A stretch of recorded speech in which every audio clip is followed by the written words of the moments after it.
अब जैसे ही श्रद्धा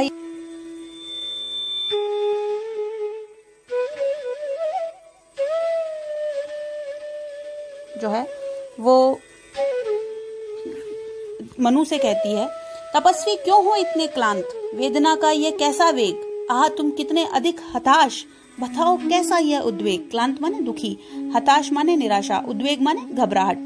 जब इतना वो मनु से संवाद करती है, वो देखती है कि आदमी कितना अधीर है, कितना निराशापूर्ण बातें करता है, कितना दुखी है, तो वह कहती है, अपना परिचय देने के बाद श्रद्धा मनु से उसके दुख का कारण पूछती है कि हे तपस्वी, तुम इतने क्लांत क्यों हो, क्यों इतने दुखी हो, तुम्हारी वेदना की ये तीव्रता क्यों है, अरे तुम इतने निराश क्यों हो, बताओ तो सही कि तुम्हारी घबराहट का क्या कारण है।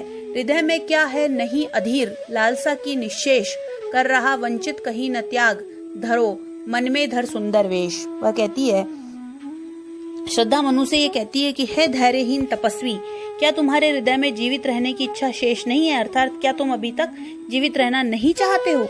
निशेष माने बाकी, अधीर माने धैर्यहीन। कहीं ऐसा तो नहीं है कि तुम्हारे मन में जो त्याग की भावना है वही सुंदर वेश धारण करके तुम्हें ठग रही है, अर्थात तुम्हारे मन में निराशा और वैराग्य के भावों को उत्पन्न कर रही है। दुख के डर से तुम अज्ञात, जटिलताओं का कर अनुमान, काम से झिझक रहे हो आज, भविष्य से बनकर अनजान। वह मनु को फटकारती है और वह कहती है, जटिलताओं का मतलब मुसीबतों का, जो तुम पर ये प्रलय जैसी मुसीबतें आई है। काम माने या काम जीवन की इच्छा के अर्थ में प्रयुक्त हुआ है। ये एक पारिभाषिक शब्दावली है। काम जो जीवन की इच्छा के रूप में, जीवन को गतिमान बनाने के लिए जो शब्द का प्रयोग प्रसाद ने किया है वह काम। श्रद्धा मनु से कहती है कि अभी तक तुम जीवन में आई हुई मुसीबतों का अनुमान करके उनके द्वारा दिए जाने वाले दुख से तो नहीं डर रहे हो, और इस कारण भविष्य के प्रति कुछ भी सोच विचार न करके जीवन की इच्छा से झिझक रहे हो।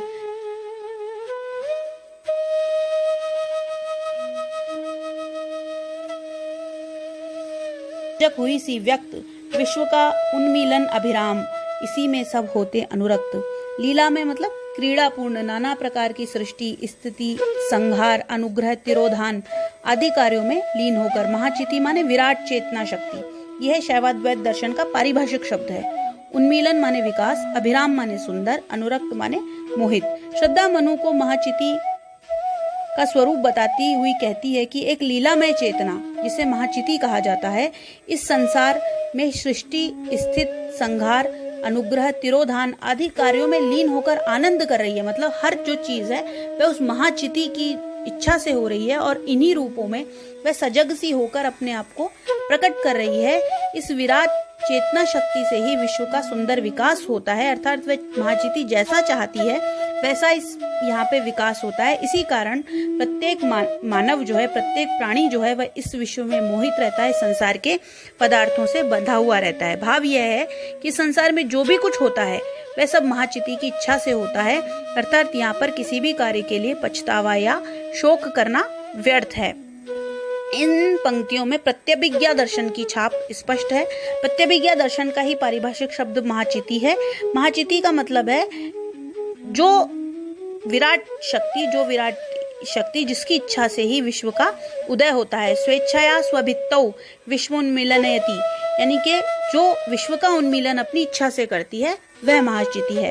काम मंगल से मंडित श्रेय, सर्ग इच्छा का है परिणाम, तिरस्कृत कर उसको तुम भूल, बनाते हो असफल भवदाम। श्रद्धा मनु को फटकारती है। काम मंगल यानी काम का कल्याणकारी स्वरूप, मंडित माने सुशोभित, श्रेय माने कल्याणकारी।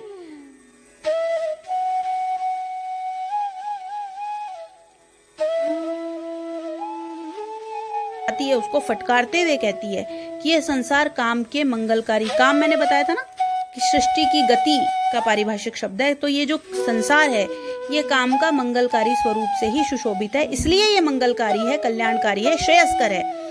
संसार की उत्पत्ति भी काम की इच्छा का ही परिणाम है। तुम काम को तिरस्कार करके उसके रहस्य को भूलकर इस संसार को व्यर्थ में ही निष्फल बना रहे हो, व्यर्थ में ही तुम उसको असफल सिद्ध कर रहे हो। ये अगली जो पंक्तियां हैं वो बहुत ही महत्वपूर्ण है, मोस्ट इंपॉर्टेंट पंक्तियां हैं कामायनी की। ये परीक्षा में जरूर किसी न किसी रूप में पूछी जाती है। दुख की पिछली रजनी बीच विकसता सुख का नवल प्रभात, एक पर्दा यह झीना नील, छिपाए है जिसमें सुख गात। नवल प्रभात माने नवीन सवेरा, नवीन प्रातःकाल, झीना माने बारीक, श्रद्धा मनु को सुख दुख का रहस्य बताती हुई कहती है कि जिस प्रकार रात्रि का अंतिम प्रहर बीत जाने पर नए प्रभात नए सवेरे का विकास होता है, उसी प्रकार दुख की अंतिम घड़ियां बीतने पर सुख की प्राप्ति होती है। जिस प्रकार आशा के बारीक नीले पर्दे में प्रभात अपना शरीर छिपाए रहता है, उसी प्रकार सुख भी दुख के पर्दे में छिपा रहता है। कहने का भाव यह है कि सुख और दुख दोनों संसार के अपरिहार्य धर्म है ना। महाकवि कालिदास ने भी कहा है, हम सभी जानते हैं कि संसार में पहिए के समान सुख और पहिए के समान दुख आता है। महाकवि कालिदास भी कहते हैं, कास्यामत्वन्तः सुखम उपगतः दुख कांत में तो वाह। अर्थात किसी को केवल सुख अथवा एकमात्र दुख नहीं मिलता, अपितु संसार में सुख और दुख दो पहिए की तरह कभी ऊपर कभी नीचे रहते हैं। यहाँ पर पारंपरिक रूपक और रूप का अतिशयोक्ति अलंकार है। जिसे तुम समझे हो अभिशाप, जगत की ज्वालाओं का मूल, ईश का वह रहस्य वरदान, कभी मत जाओ इसको भूल। अभिशाप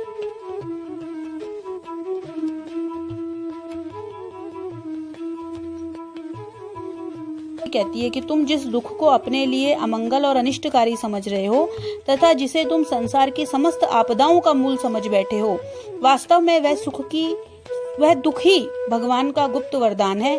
यह तुम्हें कभी नहीं भूलना चाहिए कि दुख के पश्चात ही सुख का आविर्भाव होता है। दुख के पश्चात ही सुख आनंदकारी मालूम होता है। किसी को अगर दुख नहीं मिलेगा तो वह सुख की कल्पना कैसे करेगा, सुख मिलेगा तो वह खुश कैसे होगा।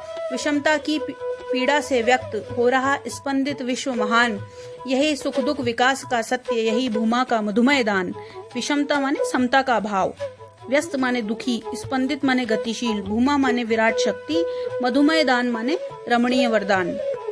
दुख के स्वरूप का रहस्य बतलाने के उपरांत श्रद्धा मनु को दुख की विषमता से भरे हुए संसार के स्वरूप का बोध कराती हुई कहती है कि इस संसार में सुख और दुख अर्थात विषमता और समता की स्थिति सदैव बनी हुई रहती है। जिस पीड़ा से दुखी होकर यह महान विश्व गतिशील बना हुआ है, यही सुख दुख के विकास का सत्य है और यह विराट शक्ति का रमणीय वरदान है, भूमा का विराट शक्ति का मधुमय दान है। डॉक्टर द्वारिका प्रसाद सक्सेना ने विषमता और भूमा जो शब्द है इनकी अति विस्तृत व्याख्या की है। विषमता का मतलब समरसता का जो पर्यायवाची है, समरसता का जो विलोम है, समरसता का जो उल्टा है वो विषमता है। और भूमा जो शब्द है ये शब्द महानता का द्योतक है। जैसे धरती महान होती है उसी प्रकार ये शब्द महानता का द्योतक है कि सुख के बाद दुख आता ही आता है ना। समरसता जीवन की वह साम्य अवस्था है जिससे सुख दुख सब लीन हो जाते हैं, पाप और पुण्य मिल जाते हैं, एक बार आनंद रूप और परमार्थ तत्व ही शेष रहता है। अर्थात विषमता जीवन की वह स्थिति है जिसमें दुख और सुख का भेद बना है।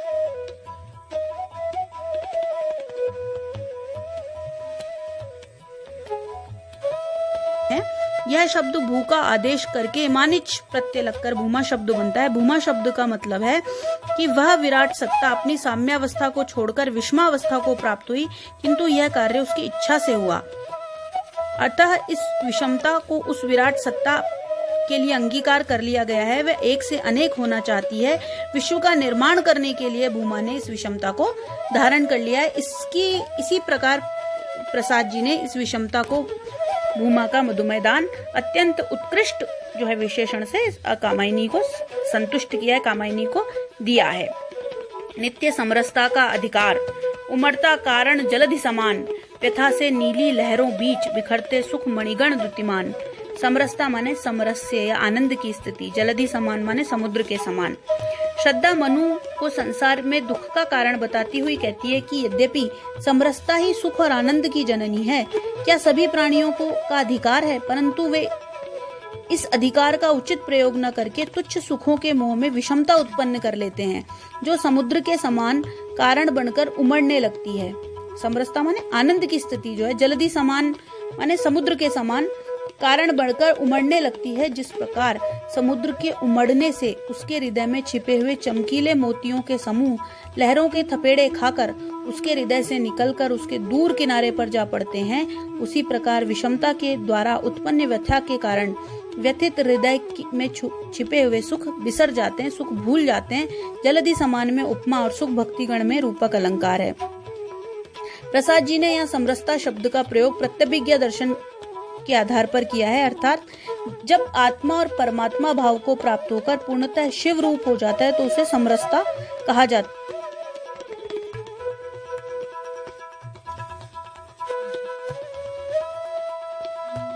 और विषमता को कार्य कहा है और बतलाया है कि जिस प्रकार कारण से कार्य की उत्पत्ति होती है उसी प्रकार विश्व में प्राय समरसता के अधिकार रूप कारण से विषमता रूप कार्य की उत्पत्ति होती है, जिसमें व्यथा के कारण ऐसी लहरें उठती हैं कि और प्राणी के सारे सुख छिन्न भिन्न हो जाते हैं। यही कारण है कि प्राणी समरसता के अधिकारी होकर भी उसे प्राप्त नहीं कर पाते, अपने अधिकारों का दुरुपयोग करते हैं और मनु की तरह निराश और हताश होकर तुच्छ सुखों की लालसा में पड़े रहते हैं। जिस प्रकार समरसता के बजाय उन्हें विषमता ही प्राप्त होती है, विषमता ही विश्व का स्वरूप है और इस स्वरूप को जो भली भांति समझ लेता है वह समरसता को प्राप्त करता है। यहाँ पर कवि ने समरसता के अधिकार को कारण कहकर उसकी उपमा समुद्र से दी है। जिस प्रकार समुद्र की लहरें उठती है उसी और उन लहरों में मणियां इधर उधर बिखरी रहती हैं, उसी प्रकार समरसता का अधिकार प्राप्त होने वाले प्राणी के जीवन में व्यथाएं आती हैं और वह उन व्यथा की हलचलों में फंसे रहने के कारण उसके सारे सुख इधर उधर बिखरे पड़े रहते हैं। अतः यहाँ समुद्र कारण है और लहरों का उठना और मणियों का बिखरना कार्य है। इसी तरह समरसता का अधिकार कारण है और व्यथा का उठना और सुखों का बिखरना उसके कार्य हैं। विषमता में सुख और दुख की यही स्थिति रहती है। अतः समरसता के अधिकार रूप कारण से विषमता रूप कार्य की उत्पत्ति का उल्लेख कवि ने यहाँ किया है। लगे कहने मनु सहित विषाद मधुर मारुत कैसे ये उच्छ्वास, अधिक उत्साह तरंग आबाद उठाते मन में सविलास। विषाद माने खिन्नता, मधुर मारुत से यानी आनंददायक पवन के समान, उच्छ्वास माने प्रेरणा देने वाले, उत्साह तरंग माने उत्साह की लहरें, मानस माने हृदय, सविलास माने क्रीड़ा के साथ, उमंग के साथ। श्रद्धा के दार्शनिक और प्रेरणास्पद विचारों को सुनकर मनु खिन्न होकर कहने लगे, यद्यपि तुम्हारे विचार मेरे मन में